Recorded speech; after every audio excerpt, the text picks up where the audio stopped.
ሰላም ጤና ይስጥልን የተወደዳችሁ ውድ ቤተሰቦቻችን ኦርቶዶክሳዊ መረጃዎቻችን ጀምረዋል። በቀጥታ ወደ መረጃዎቻችን አምራለሁ። ከሰሞኑ በማህበራዊ ሚዲያ በስፋት ይጋራ የነበረውን የክቡር ጠቅላይ ሚኒስትር የኢፌዴሪ ጠቅላይ ሚኒስትር የሆኑትን ዶክተር አብይ አህመድ እና የባለቤታቸው የወይዘሮ ዝናሽ ታያቸውን ምስል በተመለከተ የምናጠናክርላችሁ መረጃ ይዘናል። በሌላም እጅግ በርካታ ኦርቶዶክሳውያን አደባባዩን ሞልተው ሆብሎ ወጡም። የጆርጂያ ኦርቶዶክስ ፓትርያርክ ቀብር ስነ ስርዓትም ተፈጽመዋል። በሚሊዮኖች የሚቆጠሩ ኦርቶዶክሳውያን ህዝበ ክርስቲያኖች ወጥተው ስርዓተ ቀብራቸውን መፈጸማቸውን ተከትሎም በዓለም እጅግ አነጋጋሪ ሆኗል። ህዝቡ ሆብሎ የወጣበት የተፈጸመው ስርዓተ ቀብር ምን ይመስላል? ውድና ክቡራት ቤተሰቦች በዛሬ መረጃችን በስፋት የምናጋራላችሁ ጥንክር ይሆናል። ላይክ ማድረግ፣ ሼር ማድረግና መረጃውን ማድረስ ከእናንተ የሚጠበቅ ይሆናል። በቀጥታም ወደ ጥንክሩ አመራ።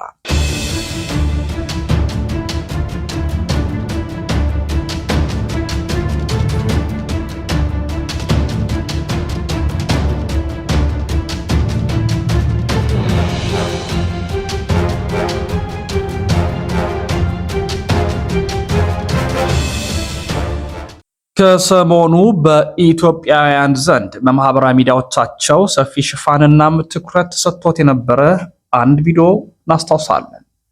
ይኸውም ቪዲዮ የክቡር ጠቅላይ ሚኒስትር የዶክተር አብይ አህመድ ምስል ነው። ከባለቤታቸው ከወይዘሮ ዝናሽ ታያቸው ጋር ያለው ምስል። ይኸው ምስል ወደ አንድ አካባቢ በመሄድ ወደ ፍል ውሃው በመሄድ የተለያዩ ነገሮችን በሚናገሩበት ወቅት በተለይም ይህ ቦታ ከዓመታት በኋላ እጅግ ልዩ ስፍራ ይሆናል። የብዙ ቱሪስቶች መዳረሻ ይሆናል። ውሃው ፍል ነው፣ ነገር ግን አካባቢው ጽዱ አይደለም። ድንጋዮቹ ቀለማቸው ያማረ ነው። ዛፎቹ እጅግ ተፈጥሯዊ ናቸው። ነፋሻማ አየር ነው። ብዙዎች ወደዚህ ቢመጡ የሰላም አየር መማግ ይችላሉ በሚል ክቡር ጠቅላይ ሚኒስትሩ በስፍራው በመገኘት የተጋራው ቪዲዮ መኖሩ ይታወሳል። ይህንን ተከትሎ ስፍራው ድንጋያማና የሚያዳልጥ በመሆኑ ክቡር ጠቅላይ ሚኒስትሩም ለመቀመጥ በማሰብ ወደዚያ ስፍራ ሲያመሩም በድንገት አዳልጧቸው ወደ ኋላ መርቃቸውን ተከትሎ ነው ቪዲዮ በሌላ መልክ ሲጋራ የነበረው። ነገር ግን የቪዲዮ ሐሳብ ላይ የተለያዩ ምልከታ ያላቸው ሐሳብ ሰጪዎችም ተገኝተዋል። ሁለት ሐሳቦች በተቃርኖ የተነሱ ሲሆን የመጀመሪያው ይህ ቪዲዮ የቀረጸው ካሜራማን ኤዲት ሲያደርግ የክቡር ጠቅላይ ሚኒስትሩን ፍቃድ ሳይጠይቅ የተለቀቀ ነው ወይ የመጀመሪያው ሲሆን፣ ሁለተኛው ደግሞ ሆነ ተብሎ ቪዲዮ የተለቀቀው ነው ሲሉ ሐሳቦቻቸውን ሰጥተዋል።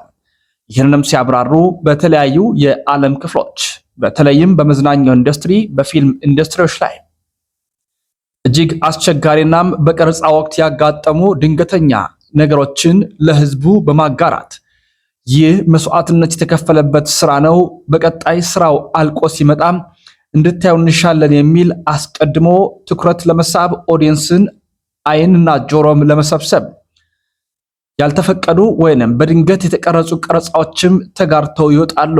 ምናልባትም ይህ የክቡር ጠቅላይ ሚኒስትሩን ቪዲዮ በድንገት የወጣ ሳይሆን ሆነ ተብሎ የታቀደና ይህ ቫይራል ከወጣ በኋላ ከጊዜያት በኋላ ያ ውብ ስፍራ ተሰርቶ ሲያበቃም ወይንም ሲጠናቀቅ በዛ ወቅት እንዲህ ነበር፣ አሁን ግን እንዲህ ነው የሚል ተነጻጻሪ የሆኑ ነገሮችንም ለማቅረብ የታቀደና የታሰበም ሊሆን ይችላልም በሚል በርካቶች ሐሳቦቻቸውን እየሰነዘሩ ይገኛሉ።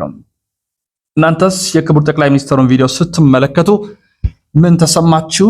ሐሳባችሁ ምንድነው? በግልጽ አስቀምጡልን።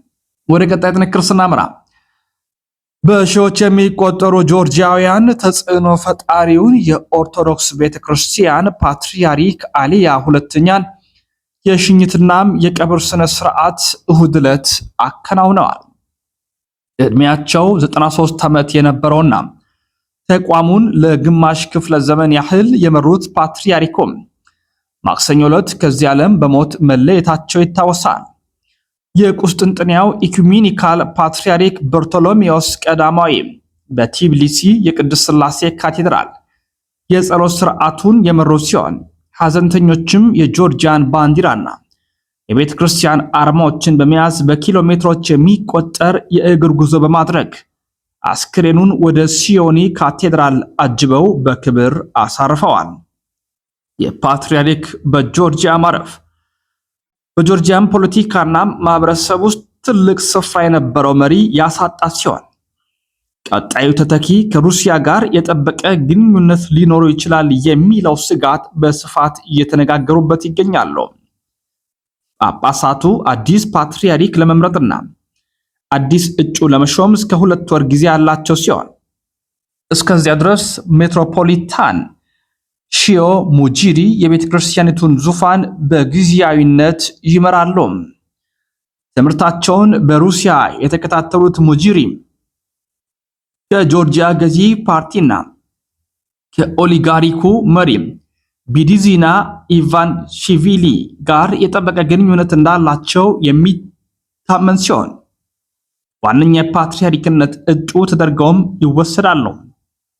ገዢው ፓርቲ ጆርጂያ ወደ አውሮፓ ህብረት የምታደርገውን ጉዞ በማሰናከልና ወደ ሩሲያ በማዘንበል በስፋት የሚወቀስ ሲሆን የሙጂሪ መመረጥ የሞስኮን ተጽዕኖ በጆርጂያ ውስጥ ይበልጥ ሊያጠናክረው የሚችል ነው ሲሉም ከፍተኛ ፍርሃት እንደተደቀነባቸው ተናግረዋል። የቤተ ክርስቲያን ጉዳዮች አጥኚ የሆኑት ሌቫን ስቲዴቬ እናም ታዋቂው ጸሐፊ ላሻ ቡጋዜ ይህ የሽግግር ወቅት የጆርጂያን ቤተ ክርስቲያን በሩሲያና በገዢው ፓርቲ ቁጥጥር ስር ለማዋል የሚደረግ የማይታይ ትግል ነው ሲሉም ተናግረዋል። በጆርጂያናም በሩሲያ መካከል በዲፕሎማሲያዊ ግንኙነት ባይኖርም የሩሲያ ፕሬዝዳንት ቭላድሚር ፑቲን ልዩ መልእክተኛ ሚካኤሊ ሼሽኮዲ በቀብሩ ላይ ተገኝተዋል። ይህ አንድ የሩሲያ ባለስልጣን ከ2 አስርት ዓመታት ገደማ በኋላ በቲቢሊሲ ያደረጉት የመጀመሪያው ጉብኝት ነው። የርዕሰ ሊቃነ ጳጳሳት ሊዮ 14ኛና የብሪታንያው ንጉስ ቻርልስ 3ኛን ጨምሮ የተለያዩ ዓለም መሪዎች ለፓትርያርኩ ህልፈት የተሰማቸውን ጥልቅ ሐዘን በመግለጽ የነበራቸውን የእርቅና የአንድነት ገንቢነት አስተውለዋል። እንደ አውሮፓውያን አቆጣጠር በ1977 141ኛው የጆርጂያ ኦርቶዶክስ ቤተክርስቲያን ፓትርያርክ ሆነው የተሾሙት ኤልያ ሁለተኛ በአገሪቱ የነጻነት እንቅስቃሴና በፖለቲካ ቀውሶች ወቅት የማረጋጋት ሚና ተጫውተዋል። ይሁን እንጂ ተቾች ቤተክርስቲያኒቱ መንግስት በተቃዋሚዎች ላይ ለሚወስደው የኃይል እርምጃ ዝምታን መምረጧና ዲሞክራሲያዊ ስርዓቱን የሚሸረሽሩ ህጎችን መደገፋቸውን ተከትሎ የተለያዩ ሐሳቦችንም እያነሱ ይገኛሉ። በመሆኑም የክቡር ፓትርያርኩን ህልፈትን ተከትሎ የማህበራዊ ሚዲያ መነጋገሪያ የሆኑ አጀንዳዎች ብዙዎች ናቸው። በሺዎች የሚቆጠሩትም ህዝብ ወጥተው አቀባበልም እንዳደረጉላቸው ታውቋል። ይህ በጎዳና ላይ የታየው አስደናቂ ክስተት 85% ዜጎቿ ኦርቶዶክሳውያን በሆኑባት ለሰማዕቱ ቅዱስ ጊዮርጊስም ልዩ አክብሮት ባላት ሀገረ ጆርጂያ እጅግ ታላቅ ነው። 48 ዓመታት የመሩት የፓትርያርኩ ዕረፍት 93 ዓመት ሲሆናቸው በሞት መለየታቸውን ተከትሎ ለ3 ቀናትም ብሔራዊ የሐዘን አዋጅ መላው ጆርጂያ ማወጇም የሚታወስ ነው። ኤልያ ዳግማዊ ክብር ለመስጠት የመጡትም ሰዎች ቁጥር በጆርጂያ ታይቶ የማይታወቅ ነው። ሙስሊሞችም ካቶሊኮችም ተሳትፈውበታል። በማህበራዊ ሚዲያ ላይም ተጠቃሚዎች በሀገሪቱ ታሪክ ውስጥ እንደዚህ አይነት ሰፊ የህዝብ ቁጥር የሳበ ምንም ክስተት እንደሌለም ተናግረዋል። በ3 ቀናት ውስጥ በቲቢሊሲ ውስጥ በመቶ ሺዎች የሚቆጠሩ ሰዎች ለጆርጂያ ካቶሊኮስ ፓትርያርክ ለብፁዕ ወቅዱስ ኤልያ ዳግማዊ የመጨረሻ ክብር ለመስጠት ለሰዓታት ተሰልፈው በዝግታም ሻማ እያበሩ ሲጓዙ እንደነበርና ያም ክስተት አንጀት የሚያላውስ ነው ሲሉም ብዙዎቹ ተናግረዋል። በረከታቸው ይደርብን። በቀሪ መረጃዎች እንመለሳለን። እስከዚያው ተሰነባበትን። ሰናይ ቆይታ ይሁንላችሁ።